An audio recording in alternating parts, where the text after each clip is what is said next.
The council chambers stretched as far as the eye could see. Thousands of beings from across the galaxy filled the massive space, their forms ranging from towering giants to creatures that floated in containment fields. Holographic displays flickered everywhere, translating hundreds of languages simultaneously.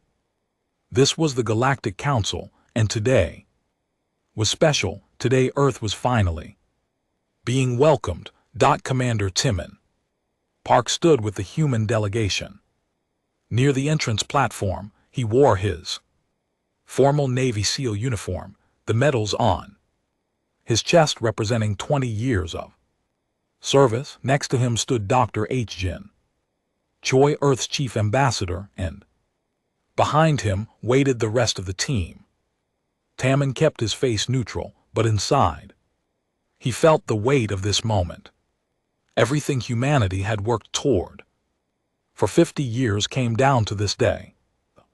Council leader, a being made of crystalline structures that reflected light and strange patterns, began speaking. The translation came through clear in Timon's earpiece. We welcome Earth to the galactic community. Long have we watched your species. You have shown technological progress and cultural development. Today we extend partnership. Applause rippled through the chamber, though not all of it seemed genuine. Tamon noticed clusters of delegates who remained silent, their body language suggesting disapproval. He recognized some species from the briefing files. The Corellian Empire delegation sat in a prominent position, their massive frames making even the largest humans look small. Earth may now present its representatives, the council leader announced. Hygiene stepped forward first, delivering a prepared speech about cooperation and mutual benefit. Her words were diplomatic and carefully chosen. When she finished, she gestured to Timon. Commander Park represents Earth's military capabilities and our commitment to galactic peace. Tamon walked to the center platform. He kept his movements measured and confident. The chamber's attention focused on him, thousands of alien eyes studying this human warrior. He began his brief introduction, explaining humanity's approach to defense and cooperation. Then the doors at the far end exploded open. Krellian warrior strode into the chamber with heavy footsteps that echoed like thunder. He stood at least 8 feet tall, his body covered in thick scaled hide that looked more like armor than skin. Muscles rippled beneath the scales with each movement. This was Vorzak, champion of the Krellian military forces, and he walked like he owned the entire galaxy. The chamber fell silent. Even the council leader seemed taken aback by the dramatic entrance. Vorzak marched directly toward the center platform where Tamon stood. Other delegates moved aside quickly, giving the massive warrior a wide path. This is the human warrior. Vorzak's voice boomed across the chamber without need for translation devices. He spoke the common galactic language with contempt dripping from every word. This small creature, the council, wastes time with prey animals. Timon remained still. His training had prepared him for many situations, but this was unprecedented. Around the chamber, reactions varied wildly. Some delegates gasped in shock at the breach of protocol. Others, from species allied with the Krellians, laughed and cheered. The human delegation behind him tensed, hands moving instinctively toward weapons that weren't there. Vorzak circled Tian like a predator examining wounded prey. Humans are soft, weak. Your world is easy. Your body's fragile. You have no place among true warriors. The Krellian Representative will show respect. Council leader interjected, but the crystalline being's voice lacked force. Respect, Vorzak stopped directly in front of Tian. I will show what humans deserve. The slab came fast and brutal. Vorzak's massive hand struck Timon across the face with enough force to spin a normal human completely around. Timon's head snapped to the side and he stumbled back 2 steps. Blood immediately began flowing from his split lip and nose. The metallic taste filled his mouth. The chamber erupted in chaos.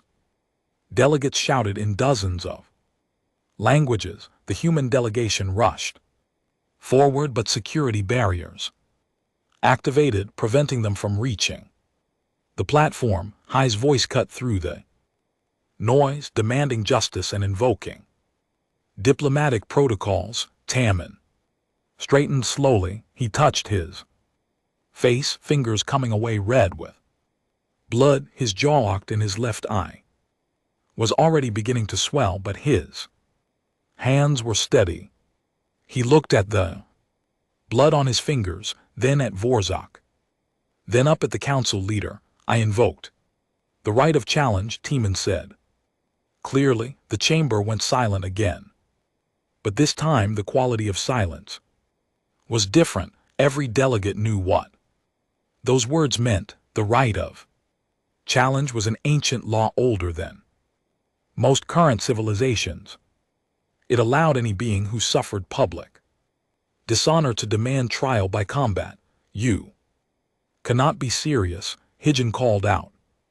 Commander, we can handle this diplomatically, but Tian kept his eyes on Vorzak. I invoke the right of challenge, single combat, no weapons, no interference. Do you accept, or does the mighty Krellian warrior fear a prey animal? Vorzak's laugh shook the platform. Foolish human, I accept.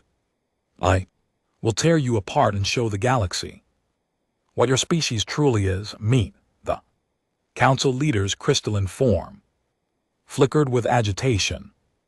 This is highly irregular. The right of challenge has not been invoked in 300 years, but it remains law, Ting said firmly, unless the council has abandoned its own ancient codes. Murmurs spread through the chamber. The council leader consulted with advisors, holographic displays flashing rapidly. Finally the crystalline being spoke. The challenge is recognized under ancient law. Combat will commence in 3 standard days. Participants will have time to prepare. Terms are clear: no weapons, no armor, no outside interference. Victory by death or surrender. The council will observe and judge. Vorzak leaned close to Tamon, his breath hot and smelling of chemicals humans had no name for. 3 days, little human, then I make you scream.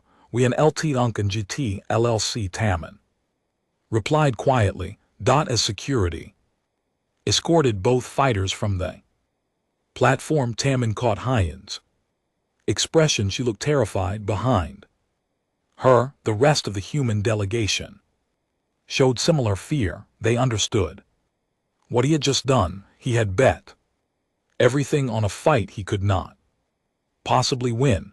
Earth's entire future in the galaxy now rested on combat between a human and a being that could probably tear through steel with bare hands. Tamon walked back to the delegation chamber with blood still dripping from his face.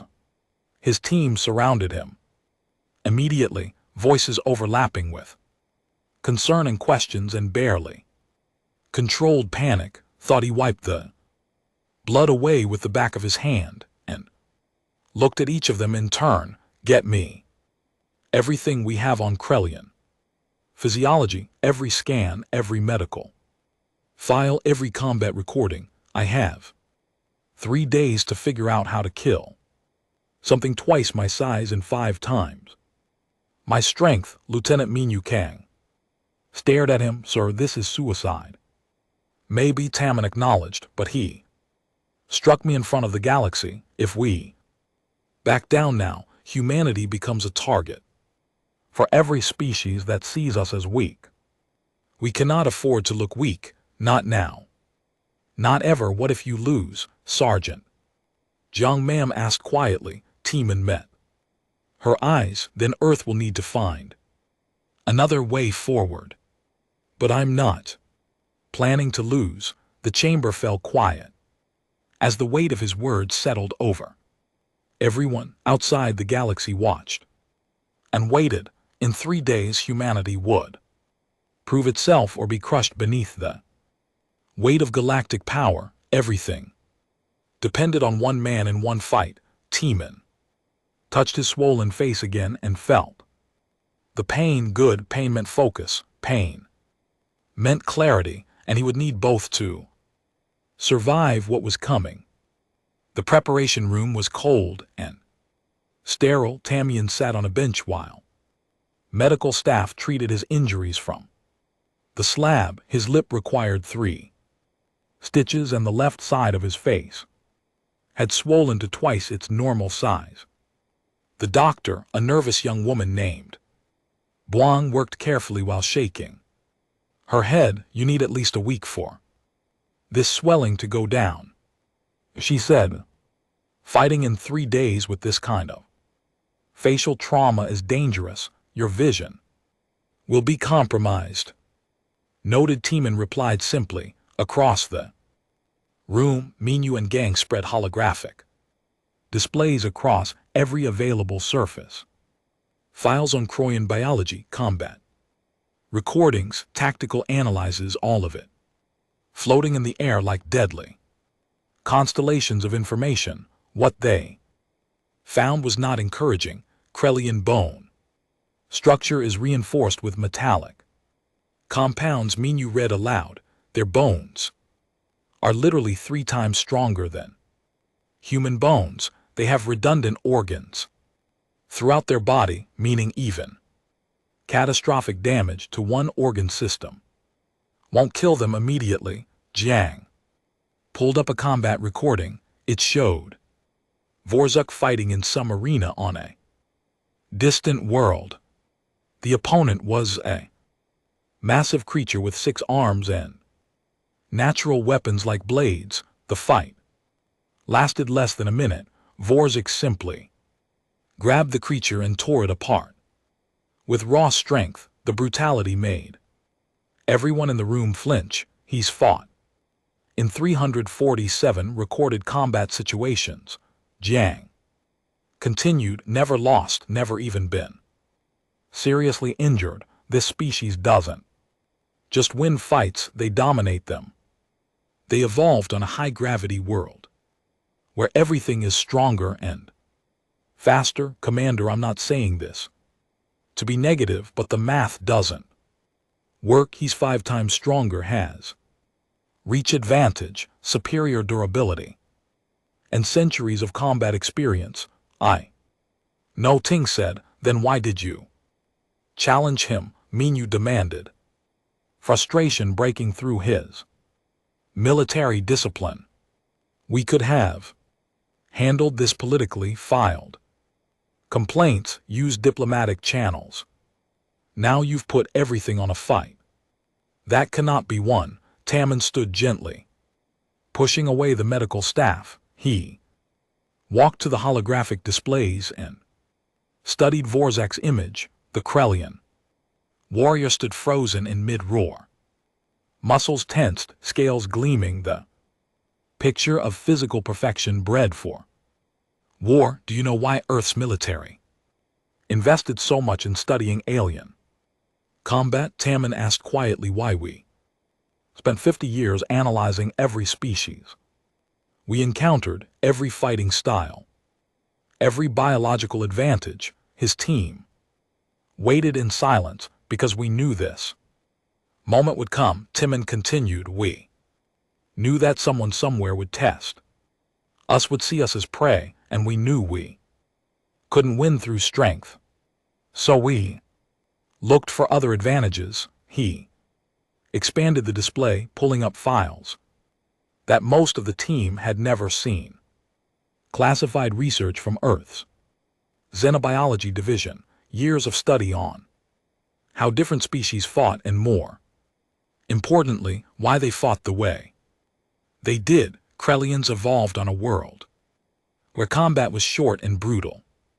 Tamman explained, high gravity meant everything was dangerous, so their ancestors developed overwhelming strength and durability. Their entire fighting philosophy is built on ending threats immediately with maximum force.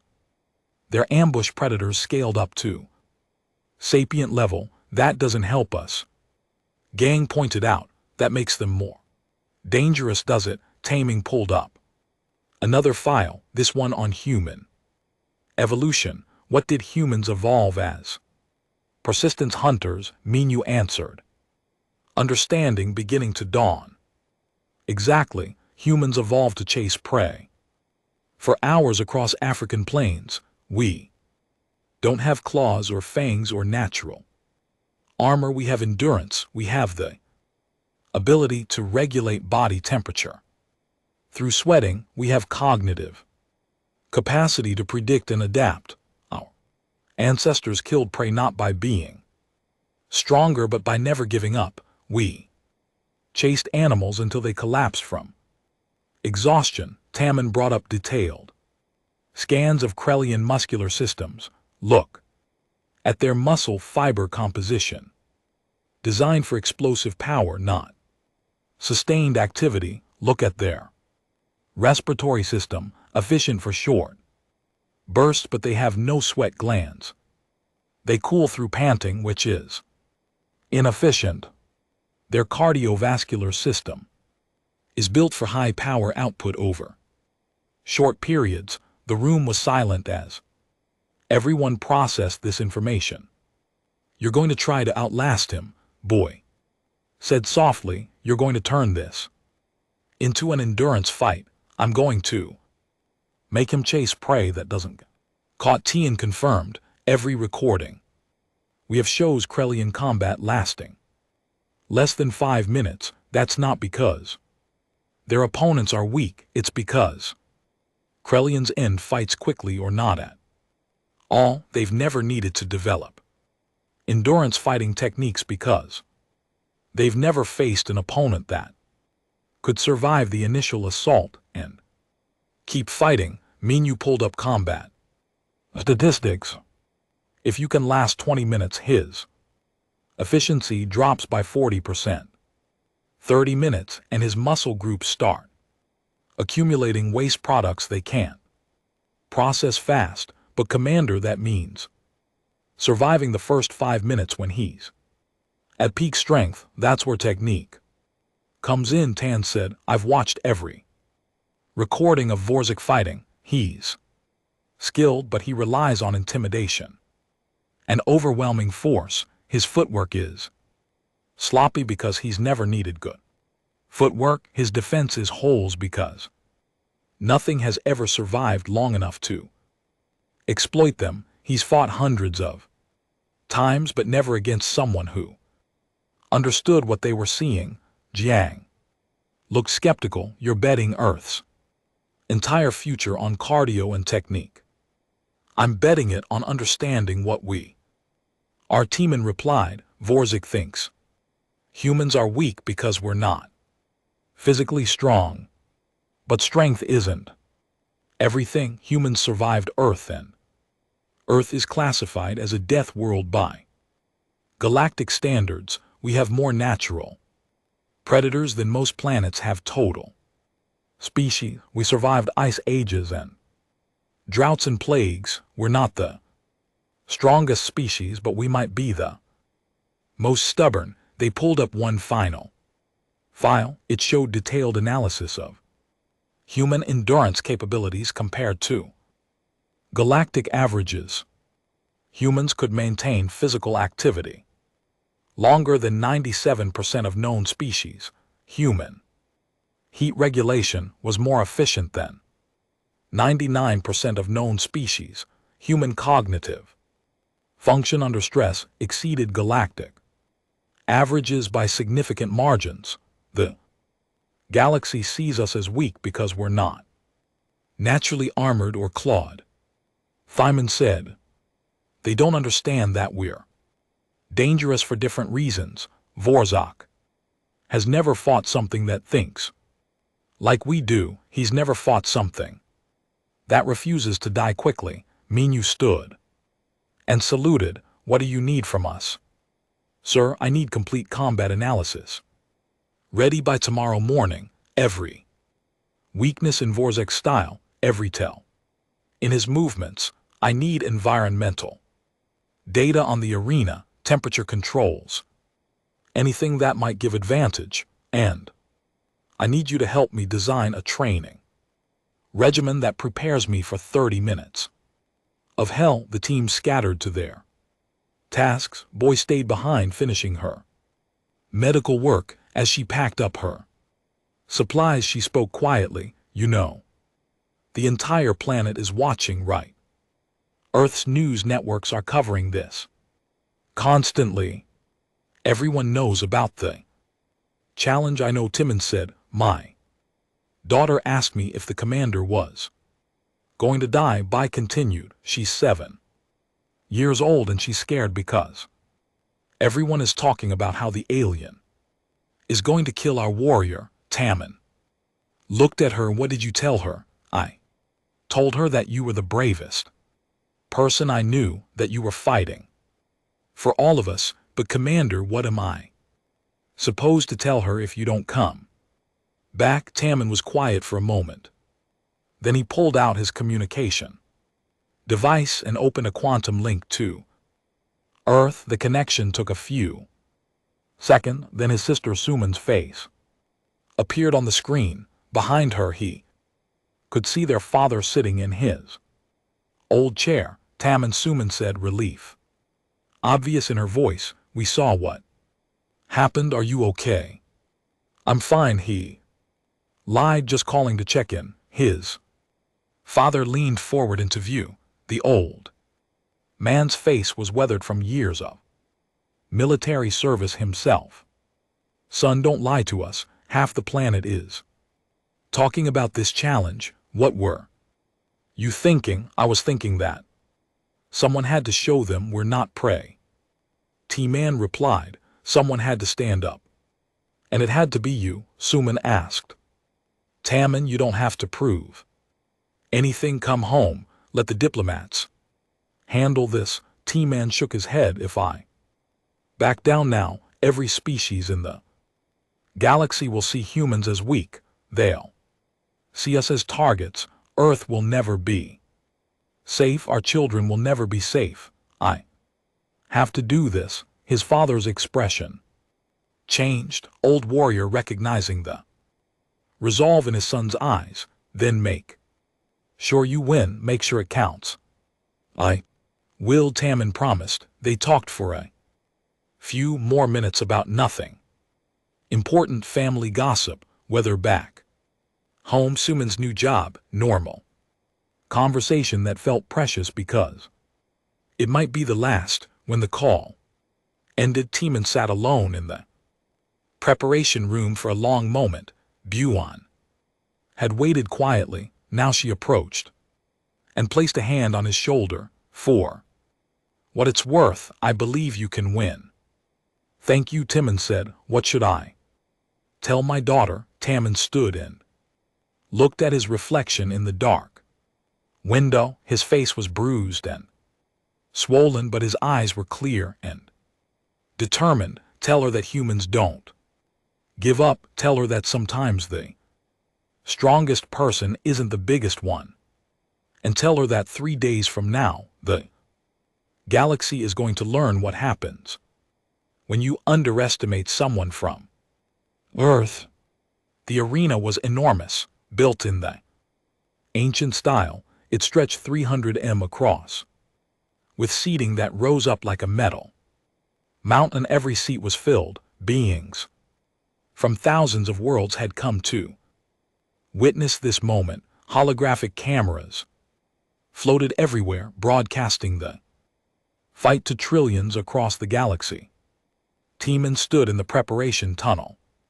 Hearing the roar of the crowd above, his team surrounded him, making final checks. The swelling on his face had gone down slightly over the 3 days, but it still hurt. He wore simple combat fatigues with no armor, no protection. The rules were clear. Heart rate is good. Menu said, reading biometric data. Temperature regulation optimal.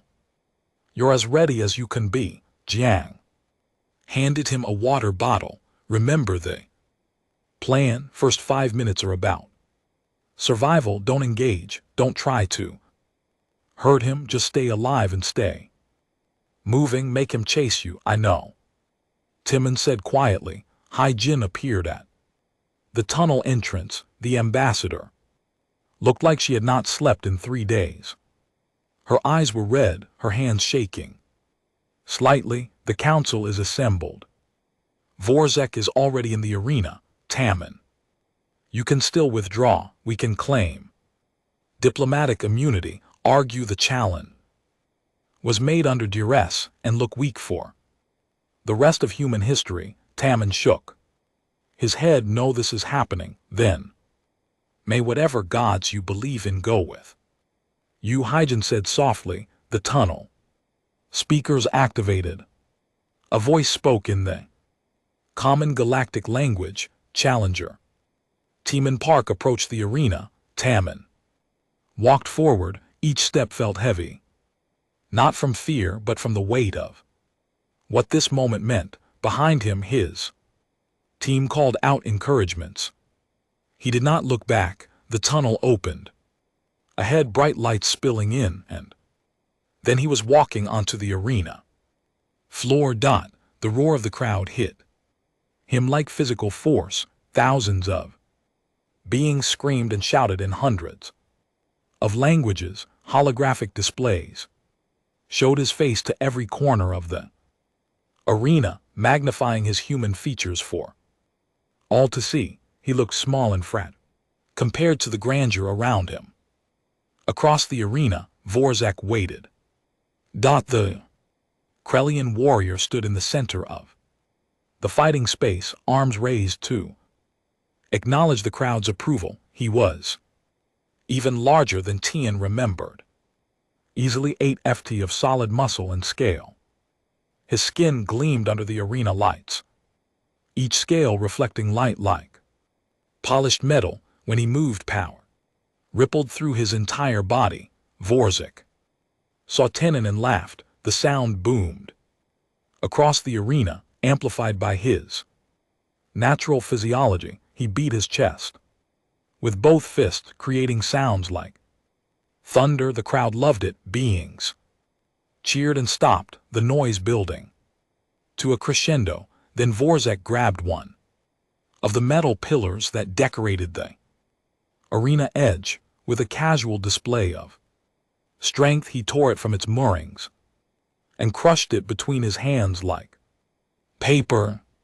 The metal shrieked and bent, and when Vorzak threw it aside, it hit the arena floor with a massive crash. The message was clear. This is what I will do to you. Tamon walked to his starting position. He did not raise his arms or play to the crowd. He simply stood and breathed, focusing his mind. Around the arena, betting displays updated constantly. The odds against him had somehow gotten worse. 1,500 to 1 now. The council leader appeared on the central holographic display. The crystalline beings form shimmering. Ancient law governs this combat. No weapons, no armor, no interference from outside. Victory by death or surrender. Do both. Fighters accept these terms. I accept. Vorik roared. I accept, Tannen said. Quietly, his words picked up by sensitive audio equipment. Then let combat commence. The signal sounded like a bell being struck. Immediately Vorzak charged. He moved faster than seemed possible for something his size. Crossing 30 in seconds, his footsteps shook the arena floor, every muscle worked in concert, pure aggression and violent intent. This was the opening assault that had killed hundreds of opponents. Teeman moved. He did not try to meet the charge or brace for impact. He simply moved to the side at the last possible moment, his footwork precise and economical. Dvorak thundered past him, unable to change direction at that speed. The Krellian's fist struck empty air where Teeman's head had been. The crowd's roar changed tone, surprise mixing with confusion. Dvorak spun and attacked again. This time he was more controlled, but still overwhelmingly vast. His fists came in combinations, each strike powerful enough to shatter bone. Left, right, left, overhead smash. Any one of those blows could end a fight. Instantly, none of them landed. Teeman moved like water flowing around the strikes. His footwork kept him just outside Dvorak's range, his body positioning making each massive punch miss by centime. He did not fight back.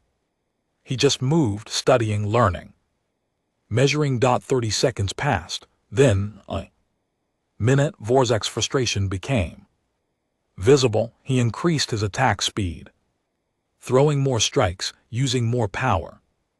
But Teeman continued evading, his breathing still controlled, his movement still efficient. The crowd grew quieter, confusion spreading. This was not the fight they expected. The human was not even trying to hurt the Krellian. He just kept moving, kept surviving, kept making the mighty warrior miss. 2 minutes. Dvorak changed tactics. He tried to corner Teeman, using the arena boundaries to limit movement options. But Teeman read the strategy and slipped away before the trap could close. Once he even moved toward Dvorak instead of away, the unexpected direction causing the Krellian to hesitate for a crucial half-second. 3 minutes, 10 and landed his first strike. It was not dramatic as Dvorak overextended on a wide punch. Teeman stepped in and hit him in the ribs. The strike looked weak, barely moving the Krellian's massive frame. It seemed to do no damage at all. But Teeman had not been trying to hurt Dvorak. He had been testing. The strike confirmed what his research suggested. The scales provided excellent protection, but there were gaps, small spaces where the scales overlapped. Those gaps were potential targets. 5 minutes. Dvorak was breathing harder now, his massive chest rising and falling with effort. He had thrown hundreds of strikes, each one using energy and burning through his reserves. Meanwhile, Teeman's breathing remained steady, his body temperature regulated through sweat that Dvorak's biology could not replicate. The crowd was no longer cheering for Dvorak. Instead, an uneasy silence had fallen. The more observant beings understood what they were watching. This was not a display of strength. This was a human using strategy, using endurance, using intelligence. 7 minutes. Taming began, landing more strikes. Not power shots, but precise hits to specific targets. He struck nerve clusters identified during research. He hit joints at angles designed to cause cumulative damage. Each individual strike did little, but together they added up. 10 minutes. Dvorak stumbled for the first time, just slightly, just for a moment, but enough.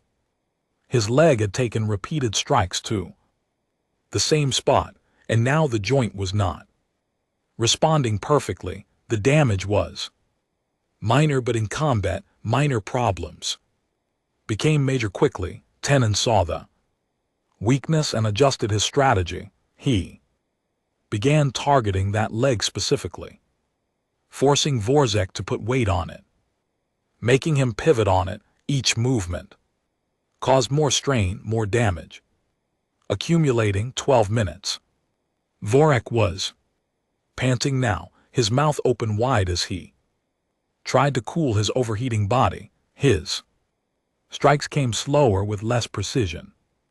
Fatigue toxins were building in his muscles and his body could not process them efficiently. He had never fought this long before, never needed to. 15 minutes, the Krellian warrior roared.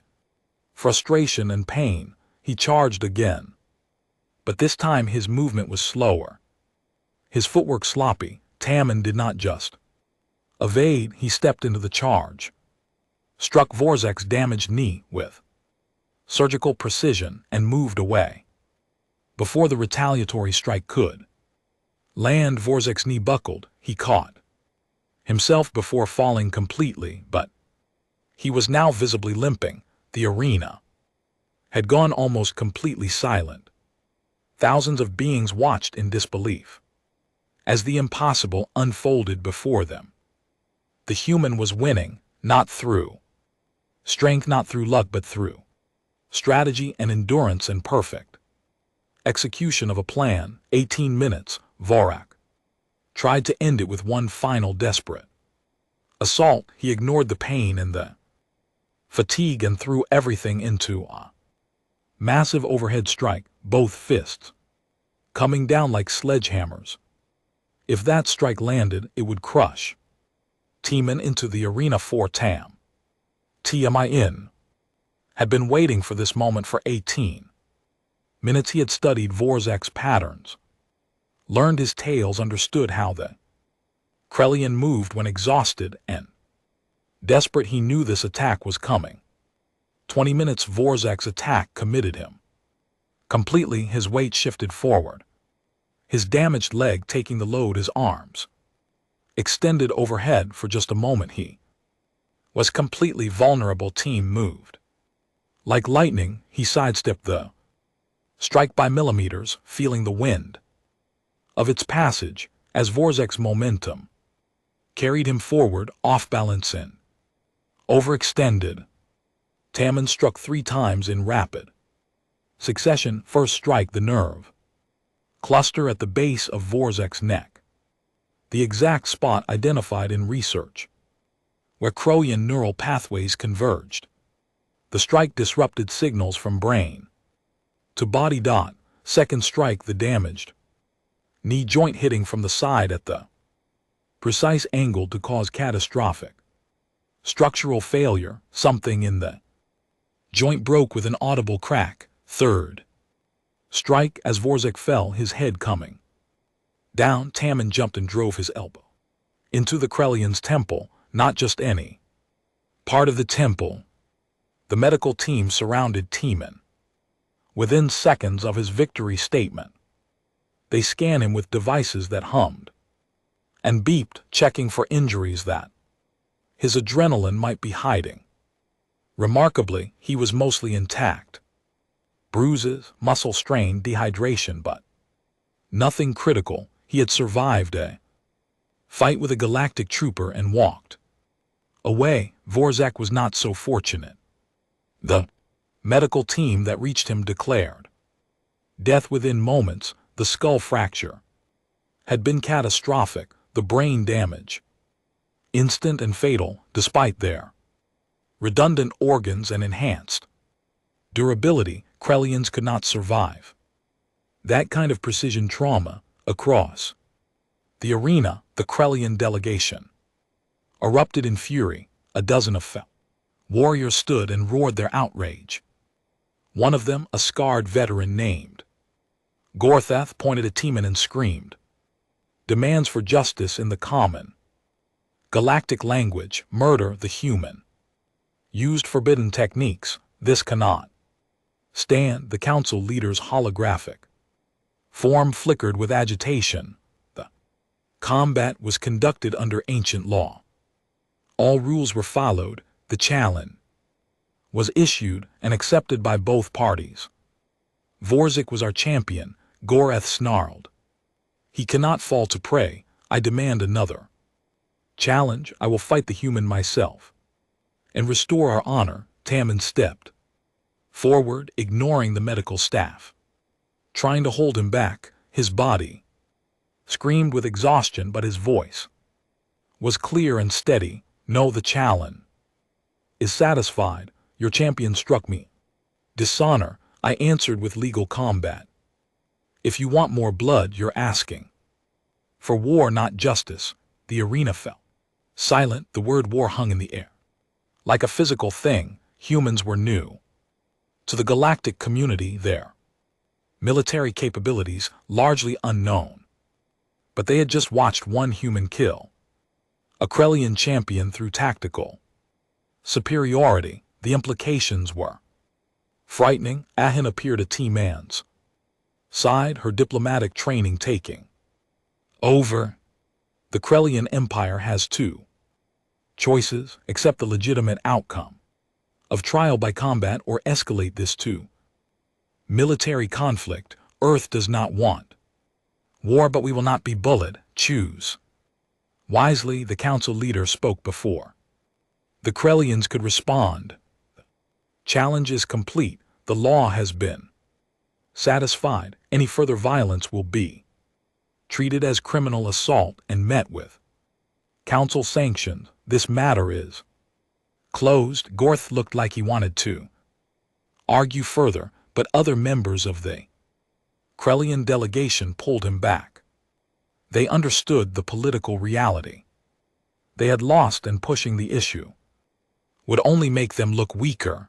The Krellian group withdrew from the arena, their retreat speaking volumes. Dodged as T-Man was being escorted from the arena. The full weight of what had just happened began settling over everyone present. The crowd was still buzzing with shocked conversation. Beings from hundreds of worlds tried to process what they had witnessed. Thought in the human delegation's private chambers. Celebration mixed with disbelief. Snorts Minhao and Jang practically tackled T-Man when he walked through the door, both of them talking at once about how amazing and terrifying and incredible the fight had been. The way you measured him for the first 10 minutes, you said excitedly. You were studying his every move, and when you finally struck, every hit had purpose. That final combination, Jang added, 2 seconds from the dodge to the kill strike. I've watched the replay 12 times already. It was perfect textbook execution. Except there is no textbook, because nobody's ever done that before. Tammin sank into a chair, finally allowing himself to feel the exhaustion. Every muscle locked. His hands were swollen from the strikes he had landed. But he was alive, and Earth had its respect. Boy appeared with medical supplies and began treating his injuries properly. You scared me, she said quietly, when he did that final overhead strike. I thought it was over. So did half the galaxy. T-Man replied. That's what I was counting on. He thought it was his finishing move. I saw it as an opportunity. Hai entered the room with news. The galactic networks are exploding. The fight footage has already been viewed by over 2 trillion beings. Political analysts are scrambling to revise their assessments of Earth's military capabilities, and we're receiving communication requests from 43 different species. What kind of requests? Tammin asked. Everything from alliance proposals to trade negotiations to military training exchanges. That fight changed perceptions instantly. Species that were planning to treat us as potential vassals are now requesting partnerships. Everyone wants to know more about human combat techniques. Tammin nodded slowly. That was the point. We needed to prove we're not prey. You did more than that, Hyjin said seriously. You terrified Them, species with centuries of combat experience, just watch the human kill one of the galaxy's premier warriors, using nothing but strategy and endurance. They're calling you the death world warrior on the networks. Some species are already speculating about what human soldiers could do in actual warfare with proper equipment and support. A communication alert sounded. Minu checked the display and his eyes widened. Sir, you're being requested by the council leader, personal audience. Immediately, Tian stood with a groan. Let's not keep them waiting. The council leader's private chamber was much smaller than the Grand Assembly Hall. The crystalline being waited there alone, its form pulsing with soft light. When Tamon entered, it studied him for a long moment. You understood what you were doing, the council leader said.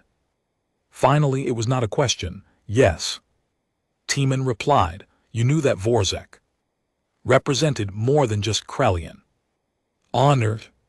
He represented galactic assumptions about strength and power. Used him to send a message. Humanity needed to establish boundaries, Tam said. Carefully, we needed to show that we won't be victims. That fight was about more than personal honor. It was about ensuring Earth's children don't grow up in a galaxy that sees them as prey. The council leader form flickered. Thoughtfully, you are a soldier, but you think like a strategist. Dangerous combination. The Kellians are humiliated. They will not forget this. Good, Temmin said. Let them remember. Let everyone remember. Earth is willing to cooperate, willing to be peaceful, but never willing to be weak. Some species will see this as aggression. Some species will always find reasons for conflict. I'd rather they fear us than pity us. The council leader was silent for a moment, then its crystalline form seemed to smile, though how that was possible with its alien structure was unclear. You remind me of the early days when species first joined the council and had to prove themselves. Humanity is interesting. You have been added to the registry with elevated threat assessment, but also with notation of tactical excellence. This will affect how others interact with Earth. I can live with that, Tian said. Commander Park, one more thing. What you did in that arena, that was learned technique, but the endurance, the ability to maintain focus under that stress, the refusal to quit even when facing certain death, those traits are fundamentally human. Yes, taming. Consider the question. Humans evolved on a difficult world. We survived because we were adaptable and stubborn. We outlasted our prey. We outlasted ice ages and droughts and plagues. Quitting was never an option for our species. If it had been, we would have died out long ago. Fascinating, the council leader mused. The galaxy has spent centuries believing that physical strength determined dominance. Perhaps we need to reconsider what makes his species truly dangerous. Tian was dismissed and returned to the delegation chambers. The rest of the day was a blur of medical treatment, debriefings, and messages from Earth. His sister called, tears of relief streaming down her face. His father simply nodded with pride, the old warrior understanding what his son had accomplished. News from Earth showed celebrations in the streets. Humanity had proven itself on the galactic stage. Children who had been afraid now felt pride. Adults who had worried about Earth's future now had hope. That evening, Tamon stood alone on the observation deck of the human delegation building, looking out at the alien cityscape. Spacecraft moved through the sky like schools of fish and beings from Hundreds of worlds walked the streets. Below, this was the galaxy humanity was now part of. Mean you found him there, sir. The team is heading to the diplomatic reception. You should probably come. Everyone wants to meet the human who killed a galactic trooper in a minute. Timon said, "What are you thinking about?" Tamon was quiet for a moment. "I'm thinking about Vorzuk. He was a warrior and he died because his species taught him that strength was everything. He never learned to adapt, never learned to respect opponents who didn't match his physical power. That arrogance killed him. You feel bad about it." "I feel like it was necessary but tragic. He could have been an ally if his culture had valued different things. Instead, he became a lesson, a warning to anyone else who thinks humans are easy prey." "Do you think the warning will work?" Tamon watched a transport ship launch into the night sky. "For some species, yes. For others, no. There will always be someone who thinks they can test us, someone who sees us as weak. But now they'll remember what happened to the last being who made that mistake. And maybe, just maybe, that will save lives on both sides. The analysts are saying your fight prevented potential conflicts with 6 different species who were considering aggressive postures toward Earth than Vorzuk's death had." "Meaning," Tian said quietly. 3 weeks after the fight, Timon still could not walk through the galactic diplomatic sector without being recognized. Beings from dozens of species would stop and stare. There are various forms of respect, ranging from respectful nods to elaborate bowing rituals. Some wanted to shake his hand, others wanted to challenge him, and most simply wanted to be able to say they had seen the Deathworld warrior in person. The nickname had stuck across galactic networks. Tamon was no longer just a name but a title, the Deathworld warrior, the human who killed Vorzuk, the predator from Earth. Entertainment networks played the fight footage constantly, with expert analysts from militaries breaking down every movement, every decision, every second of the combat. But the real changes were happening in the political sphere. Hyan's office had transformed into a command center for managing Earth's suddenly complicated diplomatic situation. Screens covered every wall, showing communication requests, treaty proposals, trade negotiations, and military alliance discussions.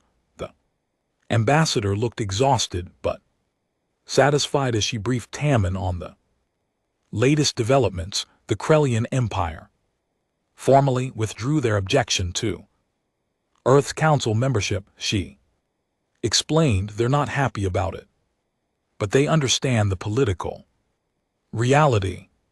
Pushing the issue would make them look weaker than they already do. "How are they handling the loss internally?" Tamon asked. "Not well. Reports suggest significant unrest within their military hierarchy." Vorzuk was a symbol of Krellian superiority. His death has prompted questions about their entire combat doctrine. Some of their younger officers are apparently requesting information about human training methods. Minyu entered the office with a stack of data tablets. "Sir, you need to see these.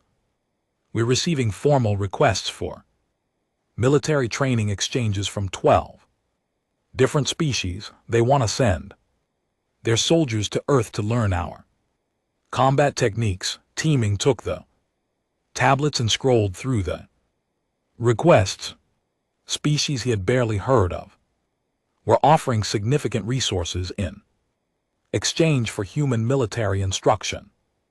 "This is unprecedented. It's also a massive opportunity," Hygiene said.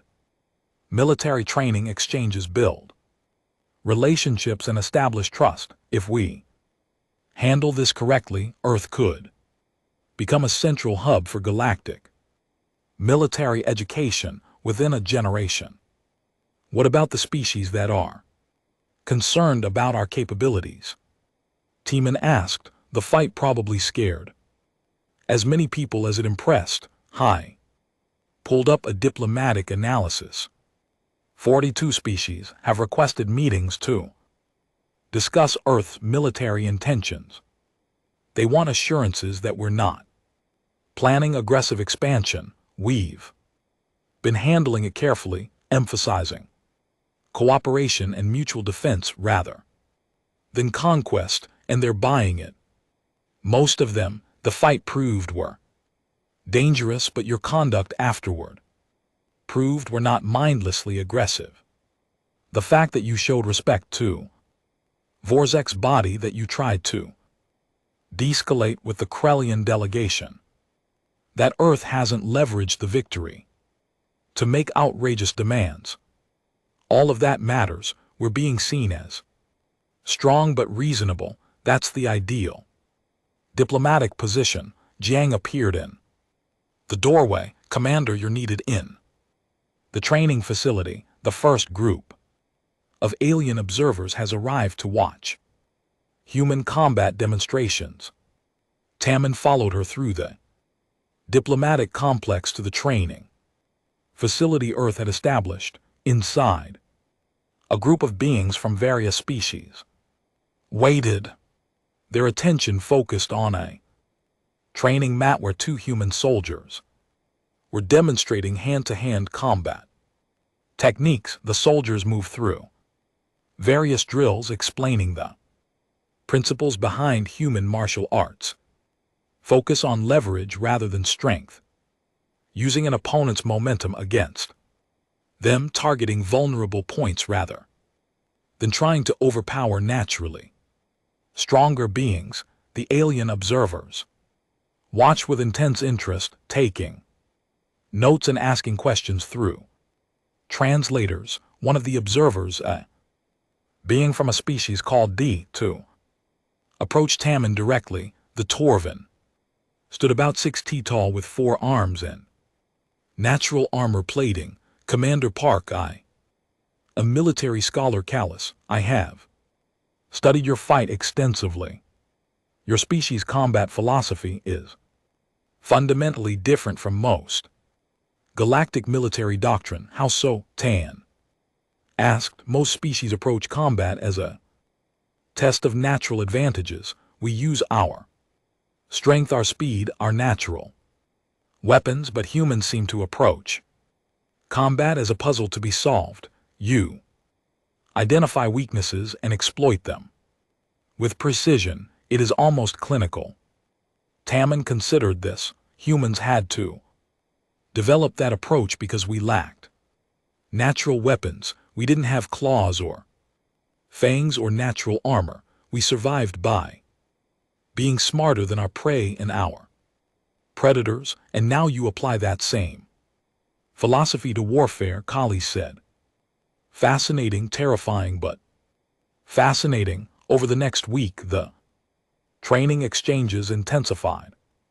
Earth sent instructors to various worlds, and alien military personnel came to Earth to learn. The cultural exchange was profound. Humans learned about galactic military traditions spanning thousands of years, while aliens learned about human tactical thinking and endurance training. One evening, Tammin received an unexpected message. It was from GT, the Crowan warrior who had demanded a second challenge after Vorzek's death. The message requested a private meeting. After consulting with Hyhen and security, Tammin agreed. They met in a neutral conference room. Goreth entered alone, his massive frame filling the doorway. Up close, Tammin could see the scars covering his scales, evidence of centuries of combat. The Kellian sat heavily, the chair creaking under his weight. I did not come to challenge Gora said immediately. I came to understand. How you killed Vorzek, I have. Watched the recording 217 times, I have. Studied every movement, every decision. And I still do not fully comprehend how a being your size defeated our champion. Tammin met the crow in's eyes. Your champion was skilled and powerful, but he fought the way he had always fought. He expected me to die quickly, like all his previous opponents, when I didn't. He had no alternative strategy, no plan. For a long fight, no experience within opponent who understood his weaknesses. You studied us, Gori said, before the fight you spent years learning about Krellians. Earth has been studying all galactic species since first contact. We knew we were physically weaker than most. We had to find other advantages. Gorth was silent for a long moment. Morzik died because he was arrogant. We are all arrogant. The Kellian Empire has dominated through strength for so long that we forgot strength has limitations. He leaned forward. I have been tasked by my superiors to request something difficult. We want to send Krellian warriors to train with humans. We need to learn what you know. Tam had not expected this. Your empire wants to learn from us. The younger officers do. The traditionalists suppose it, but they are losing influence after your victory. There is recognition that our combat doctrine has stagnated. We win through overwhelming force, but we have no answer for opponents who refuse to fight on our terms. Ga's expression was difficult to read on his alien features, but his tone suggested humility. We do not ask as conquerors, we ask as warriors seeking to improve. Will you teach us? Tammin thought carefully. Before responding, I will recommend it to Earth Command, but understand, Gorth, what we teach is not just technique, it's philosophy. It's the idea that intelligence matters more than strength, that adaptation beats raw power. If Krellian warriors learn our methods, they'll change, they'll become something different from what they've been. Perhaps that is necessary, Gorth replied quietly. The meeting ended with a tentative agreement. Earth would accept a small group of Krellian trainees, and the results would determine future exchanges. As Gorth left, Tenon reflected on the strange tournament events. 3 weeks ago he had killed a Krellian champion. Now he was negotiating to train their warriors. Back on Earth, Tammin's homecoming was scheduled for the following week. He would finally return home after months in the Galactic diplomatic sector. The night before his departure, he stood once again on the observation deck, watching the alien sit-up. His communication device chimed. It was a call from Boyang, the medical officer. Commander, I wanted to thank you before you leave. For what? Remember my daughter, the one who asked if you were going to die? She watched the fight with her entire school. Now she tells everyone she wants to be a soldier like you when she grows up. Half her class feels the same way. You've inspired an entire generation of kids who now believe humans can do anything. And smiled. That's good to hear. More than good. Earth's military recruitment applications have increased 300% since the fight. People want to serve. They want to be part of what you represent. You've given humanity confidence. After the call ended, Tian remained on the observation deck until Minyu and Zhang found him thinking about the fight. Again, Zhang asked, thinking about what comes next? Tian replied, the fight was one moment, but it started something bitter. Earth is going to become a Military power in the galaxy, not through conquest but through respect. And training relationships. That's going to change us. Is that bad? Mean you asked, it's inevitable we can't go back to being isolated. We're part of the galactic community now, and that comes with responsibilities.